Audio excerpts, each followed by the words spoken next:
যেমন কেউ কোরআন তেলাওয়াত প্রতিযোগিতা, কোরআন তেলাওয়াতের কোনো প্রোগ্রাম আয়োজন করলো, কিংবা কোনো ধর্মীয় উৎসব আয়োজন করলো, কিংবা কোনো ধর্মীয় ভিত্তিক রিসার্চ গবেষণার আয়োজন করলো, অথবা কোনো নামাজ পড়লো, ধর্মীয় উৎসব বা ধর্মীয় কালচার যেগুলো, সংস্কৃতি যেগুলো, রিলিজিয়াস প্র্যাকটিস যেগুলো রয়েছে, এগুলোকে টার্গেট করে এগুলোকে সাংস্কৃতিকভাবে অবমূল্যায়িত করা, এগুলোকে দমিয়ে রাখা, এগুলোকে ডমিনেট করা, এগুলো করলে তার বিরুদ্ধে অ্যাকশন নেওয়া, কিংবা এগুলোকে বাধাগ্রস্ত করা, করতে না দেয়া, এইটাকে সিম্বলিক ভায়োলেন্স বলে। এই সিম্বলিক ভায়োলেন্স থিওরির আলোকে আমরা যদি ব্যাখ্যা করি যে গত 16 বছর ধরে মুসলিম শিক্ষার্থীদের, কিংবা হচ্ছে ইসলামপন্থী শিক্ষার্থীদের সংগঠনগুলোর শিক্ষার্থীদের, কিংবা হচ্ছে শিক্ষকদের, সবারই আসলে এই ধরনের কোনো কার্যক্রম করতে দেওয়া হয়নি। কার্যক্রম করতে চাইলে সেটাকে দমিয়ে রাখা হয়েছে। অনেকগুলো উদাহরণ রয়েছে। আমরা হলে ছিলাম, শিক্ষার্থীদের নামাজ পড়ার সময় মনিটর করা হতো। আপনি যেটা বলেছেন এটা খুবই সত্যি একটি ক্লেম।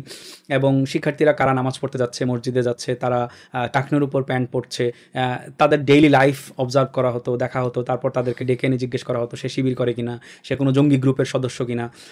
তারপরে হচ্ছে এমন একটা পরিস্থিতি দাঁড়িয়েছিল, কোনো শিক্ষার্থী দাঁড়িয়ে রাখলে তাকে জিজ্ঞেস করা হতো তুমি দাঁড়ি কেন রেখেছো, তার মানে কি তুমি হুজুর হয়েছো, নামাজ পড়া শুরু করেছো, তুমি কি জঙ্গি গোষ্ঠীর সাথে স্টাইল, নাকি হচ্ছে জঙ্গি গোষ্ঠীর সাথে সম্পৃক্ততা তৈরি হয়েছে। কিংবা ইসলামিক বই পড়তে না দেয়া, এটাও একটা বড়, আমি বলবো যে কালচারাল ডমিনেশন তৈরি করার জন্য আমি একটি পদক্ষেপ বলবো। যে শিক্ষার্থীদেরকে যখন, যেমন আমি বলি যে অবচেতন মনে কিভাবে আমি একটি সমাজকে কালচারাল ফ্যাসিজমের ভেতরে নিয়ে যাব, বা কালচারালি আমি কিভাবে একটা সমাজ বাস্তবতা পাল্টে দেবো, সেটার জন্য আমি যদি তরুণ শিক্ষার্থী সমাজকে টার্গেট করি, যারা হচ্ছে 15 থেকে 30 বছরের এই রেঞ্জটাতে যারা রয়েছে, তাদেরকে যদি আমি টার্গেট করি, তাদেরকে যদি আমি ইসলামিক বই পড়তে যাওয়া মানেই হচ্ছে জঙ্গিবাদের সাথে সম্পৃক্ততা, এই ভয়টা যদি সমাজে তৈরি করে দিতে পারি, শিক্ষার্থীরা কেউ ইসলামী বই পড়তে চাইবে না, ইসলামী বই থেকে দূরে থাকবে। তখন কি হবে? কিন্তু প্রত্যেক শিক্ষার্থীরই তো একটা পড়ালেখার চাহিদা থাকে, তার তো ক্ষুধা থাকে যে আমাকে পড়তে হবে, প্রত্যেকেই কিছু না কিছু পড়তে চায়। যখন আমি তাকে ইসলামিক বইটা পড়তে দিব না, তখন সে ডেফিনেটলি সেখানে সে ভিন্ন কোনো বই পড়বে, ইসলামিক বই পড়বে। আমি ইসলামিক বই পড়ায় কাউকে ডিসকারেজ করি না, পড়তেই পারে, যে কোনো বই আমরা পড়তেই পারি। কিন্তু আমার যখন ইসলামিক বইয়ের সাথে ইসলামিক আমি বলবো যে লিটারেচারের সাথে আমার সম্পর্কটা কমে যাবে, তখন আমার ইসলামিক লিটারেচারের সাথে সম্পর্কটা বাড়বে, যেগুলো ধর্ম বিদ্বেষী কিংবা হচ্ছে ধর্ম বিরোধী বই, এইরকম বই পুস্তকের সাথে আমার সম্পর্ক বাড়বে, আমার সংশ্লিষ্টতা তৈরি হবে, সেগুলো একরকমভাবে আমার কাছে প্রিয় হবে, পছন্দ হবে। তো আমি যা পড়ছি, আমি যা খাচ্ছি, সেই আলোকেই আমার আসলে লাইফস্টাইল, আমার আচরণ সব কিছু নিয়ন্ত্রিত হবে। এই যে একজন শিক্ষার্থীর ব্রেইন বা হচ্ছে একজন শিক্ষার্থীর মেধা, মনন, বিকাশ, এটিকে নিয়ন্ত্রণ করা, কন্ট্রোল করা, এই কন্ট্রোলিং সিস্টেমটা খুব চেষ্টা করেছে গত আমি বলবো যে গত ফ্যাসিস্ট সরকার। তারা চেষ্টা করেছে শিক্ষার্থীদের মগজটাকে কন্ট্রোলে আনা, শিক্ষার্থীদের মননটাকে, বিকাশটাকে, যে তার বিকাশটা ইসলামী সাহিত্যের মধ্যে হবে না, তার বিকাশটা ভিন্ন ধারার পশ্চিমা সাহিত্য, ভারতীয় সাহিত্য, ভারতীয় সংস্কৃতি, পশ্চিমা সংস্কৃতি, এগুলোর মধ্য দিয়ে তাদের বিকাশটা হবে। তো এই বিকাশটা করার জন্য যেমন একটা ভয় ঢুকিয়ে দেওয়া হয়েছিল ঢাকা বিশ্ববিদ্যালয় হলগুলোতে, যেটি হতো কোনো শিক্ষার্থীর বাসায়, রুমে, হলের ভেতরে তার টেবিলের মধ্যে কারো ইসলামিক বই রয়েছে কিনা থাকলে তাকে চার্জ করা হতো যে তোমার কাছে এই ইসলামিক বইটা কেন, তুমি এটা কি পড়ো। সেই বইয়ের জন্য অনেক শিক্ষার্থীকে ধরাও হয়েছে যে তোমার কাছে ইসলামিক বই আছে মানে তুমি শিবির করো, অথবা তুমি কোনো জঙ্গি গ্রুপের সদস্য। এইরকম শুধু না পেয়েও অনেক শিক্ষার্থীকে ট্যাগ দেওয়া হয়েছে, এগুলো চেষ্টা করা হয়েছে। এটা হচ্ছে একটা ভয়ের রাজনীতি কায়েম করা। এটি কায়েম করার মাধ্যমে যেটি হয়, শিক্ষার্থীদেরকে আমি ইসলামী সাহিত্য থেকে দূরে সরিয়ে নিচ্ছি, এবং ভিন্ন ধারার সাহিত্য সংস্কৃতিতে তাদেরকে আমি ওয়েলকাম করছি, যে তোমরা যেমন তোমরা পাঠক সমাবেশে আসো, ভিন্ন ধারার বই পড়ো, কলকাতা সাহিত্য পড়ো, তোমরা হচ্ছে ইসলামী বইমেলা বা হচ্ছে ইসলামিক বইগুলোতে যাবে না। আমরা দেখেছি বইমেলাগুলোতে ইসলামিক বইয়ের স্টল দিতে দেওয়া হতো না, নানাভাবে ইসলামিক বইকে মানে সরিয়ে দেওয়ার একটা পায়তারা চলেছে। শিক্ষার্থীরা যেন ইসলামিক বইমেলাতে যেন ইসলামিক বইয়ের কোনো স্টল না থাকে, তাহলে শিক্ষার্থীরা বই কিনতে পারবে না, ইসলামী সাহিত্য পড়ার দিকে আগ্রহী হবে না। তারা হচ্ছে পাঠক সমাবেশের স্টলে যাবে, তারা হচ্ছে কি বলে এটাকে, প্রথমার স্টলে যাবে, তারা ঐতিহ্যর স্টলে যাবে, ভিন্ন ধারার বই কিনবে, কলকাতার সাহিত্য পড়বে। তাদের একটা অবচেতন মনেই শিক্ষার্থীদের মনন এবং মগজটাকে কন্ট্রোল করার যে একটা প্রক্রিয়া চলছিল, এটির মাধ্যমে আসলে শিক্ষার্থীদের বিকাশটাকে, আমি বলবো যে ওই সময়ের গত 15-16 বছরের শিক্ষার্থীদের মধ্যে যারা ইসলামিক সাহিত্যের বিকাশের গ্রুমিংটা ভালোভাবে পায়নি, তাদের বিকাশটা আসলে পশ্চিমা বা ভারতীয় সাহিত্য সংস্কৃতি ভিত্তিক বিকাশ হয়েছে। আমি বলবো পড়ার ক্ষেত্রে আমি সব রকম সাহিত্যই পড়তে পারি, বাট আমি কোনটাকে কিভাবে গ্রহণ করছি, কোনটা কীভাবে ডিল করছি, এটা খুব জরুরি জিনিস।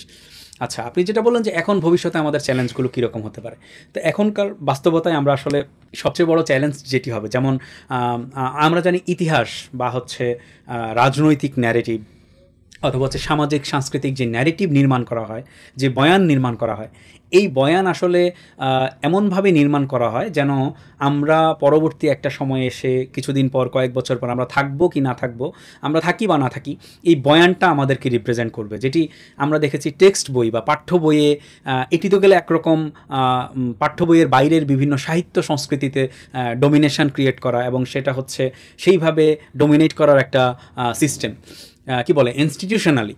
এবার যদি আমরা পাঠ্য বই ভিত্তিক বা হচ্ছে পড়াশোনা ভিত্তিক, আমি রেগুলার ক্লাসে পড়ালেখা করবো যে বইগুলো, সেই বইগুলোতেই ন্যারেটিভ চেঞ্জ করার যে একটা ব্যাপার, আপনি দেখেছেন ইতিহাসকে কীভাবে নিজেদের মতো করে সাজানো হয়েছে, ইতিহাসকে নিজেদের মতো করে লেখা হয়েছে। আবার ইতিহাসের কোন গদ্য পদ্য কোনটিকে আমি আমার পাঠ্যপুস্তকে অন্তর্ভুক্ত করব, কোনটিকে করব না, সেটিকে নিয়ন্ত্রণ করা হয়েছে। এনসিটিবি বা হচ্ছে পাঠ্যপুস্তক বোর্ড, তারা এগুলো নিয়ন্ত্রণ করেছে, সরকার সেখানে হস্তক্ষেপ করেছে। শিক্ষার্থীরা ধরেন কেন আল মাহমুদের কবিতা পড়বে, কেন ফররুখের কবিতা পড়বে, সেটিকে সরিয়ে দিয়ে আমরা ভিন্ন ধারার কারোর কবিতা এনে দিচ্ছি, সেখানের মধ্যে ভিন্ন ধারার কারোর গদ্য এনে দিচ্ছি, এবং ইতিহাসটাকে আমরা আমাদের মতো করে সাজাচ্ছি। ইতিহাসের আমরা 69-এর গণ অভ্যুত্থানকে আমাদের মতো রূপ দিচ্ছি, 47-এর ইতিহাসটাকে আমরা আমাদের মতো সাজাচ্ছি, তারপরে 71-কে আমাদের মতো সাজাচ্ছি, তারপরে 90-কে আমরা আমাদের মতো সাজাচ্ছি। এই যে আমরা বিভিন্নভাবে ইতিহাসের লিখনিটাকে নিজেদের মতো করে সাজিয়ে নিচ্ছি, এই ন্যারেটিভ নির্মাণ করাটা দীর্ঘ সময় ধরে হয়েছে ইসলামপন্থীদের, আমি বলবো একরকম বিরুদ্ধে, এবং সব জায়গা থেকে ইসলামপন্থীদেরকে এক্সক্লুড করে দেওয়া, ইসলামপন্থীদেরকে ভিলেন হিসেবে দেখানো। ইসলামপন্থীরা সব জায়গায় রাষ্ট্রের খারাপ চেয়েছিল, ক্ষতি চেয়েছিল, এই দেশের ভালো চায়নি, এই দেশের মানুষের ভালো চায়নি। ইসলামপন্থীরা যুগে যুগে মানুষের স্বাধীনতায় হস্তক্ষেপ করেছে, নারীদের স্বাধীনতায় হস্তক্ষেপ করেছে, নারীদের কর্মসংস্থানের বিষয়ে হস্তক্ষেপ করেছে, তারপরে নারীদের ভয়েসকে রেইজ করতে দেয়নি, নারীদের ভয়েসকে চাপা দিয়ে রেখেছে, কণ্ঠকে চাপা দিয়ে রেখেছে।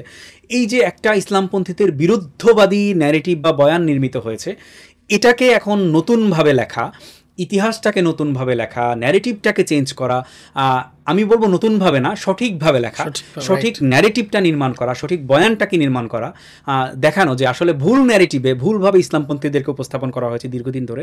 আমরা আসলে আমাদের ইতিহাসকে, সঠিক ইতিহাসকে হাজির করব, যে ইসলামপন্থীদের আসলে আমরা যেভাবে ভিলেন হিসেবে দেখেছি, ইসলামপন্থীরা আসলে ভিলেন কিনা, ইসলামপন্থীরা নারীদের কণ্ঠকে চাপা দিয়ে রাখতে চায় কিনা, ইসলামপন্থীরা নারীদের উপর ডোমিনেট করার পায়তারা করে কিনা, ইসলামপন্থীরা নারীর কর্মসংস্থানের বিরোধিতা করে কিনা, জেন্ডার প্রশ্নকে ইসলামপন্থীরা কীভাবে ডিল করে, এই ন্যারেটিভকে সঠিকভাবে নির্মাণ করা আমাদের এখন সবচেয়ে বড়, আমি বলবো যে আমাদের করণীয়, এবং এটি আমাদের জন্য একটি চ্যালেঞ্জ। কেন, আমরা আসলে বয়ানটা যখন নির্মাণ করতে যাব, তখন ডেফিনেটলি সেখানে মেইন স্ট্রিম বয়ান যেটি বানানো আছে, সেই পক্ষীয় একটি পক্ষ আমাদের বিরুদ্ধে অবস্থান নেবে, এবং তারা তাদের বয়ানকে সঠিক বলে দাবি করা শুরু করবে।